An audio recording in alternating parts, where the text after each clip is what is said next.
വിഷുവിനെ വരവേൽക്കാൻ നാടൊരുങ്ങിയതോടെ കണിച്ചട്ടികൾ നിർമ്മിക്കുന്നതിന്റെ തിരക്കിലാണ് കാസർകോട്ടെ എരിക്കുളം ഗ്രാമം. വലിയ ലാഭമില്ലെങ്കിലും നൂറ്റാണ്ടുകളുടെ പാരമ്പര്യം നിലനിർത്തി കണിക്കലങ്ങളും മൺപാത്രങ്ങളും നിർമ്മിക്കുകയാണ് ഈ കുടുംബങ്ങൾ. 1,00,000-ലധികം കലങ്ങളാണ് ഇത്തവണ എരിക്കുളത്ത് വിപണിയിലെത്തുന്നത്.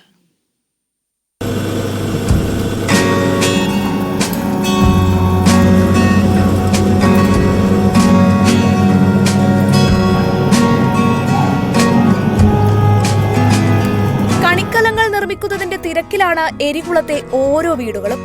300 മുതൽ 400 വരെ കലങ്ങളാണ് വിഷു ലക്ഷ്യമാക്കി ഓരോ വീടുകളിലും ഉണ്ടാക്കുന്നത്. ഇതിന്റെ ഒരുക്കങ്ങൾ 2 മാസം മുൻപ് ആരംഭിച്ചിരുന്നു. എരികുളം വയലിൽ നിന്ന് ശേഖരിക്കുന്ന കളിമണ്ണ് ഉപയോഗിച്ചാണ് കണിച്ചട്ടിയും മറ്റ് മൺപാത്രങ്ങളും നിർമ്മിക്കുന്നത്. വിവിധ വലുപ്പത്തിലുള്ള കണിച്ചട്ടികൾ വീട്ടുമുറ്റങ്ങളിൽ നിരത്തി വെയിൽ കൊള്ളിച്ച് ഉണക്കിയെടുക്കുന്ന ഇവ പിന്നീട് കനലിൽ വച്ച് ചൂടാക്കിയെടുക്കുന്നതോടെയാണ് വിൽപ്പനയ്ക്കായി തയ്യാറാകുന്നത്. വിഷു ഇവർക്ക് പ്രതീക്ഷയുടെ കാലമാണ്. 1.5 മാസമായി ഞങ്ങൾ ഈ കണിക്കലം നിർമ്മിച്ചു തുടങ്ങിയിട്ട് വിപണി കണ്ടെത്താനുള്ള പരിപാടിയിലാണ്. കിട്ടുന്നതിൽ പ്രതീക്ഷയിലാണ് ഞങ്ങൾ നിൽക്കുന്നത്. ഇപ്പോൾ ഒരു വീടുകളിൽ പോയി കഴിഞ്ഞാൽ 200 രൂപ കിട്ടും, ചെറുതായാലും വലുതായാലും.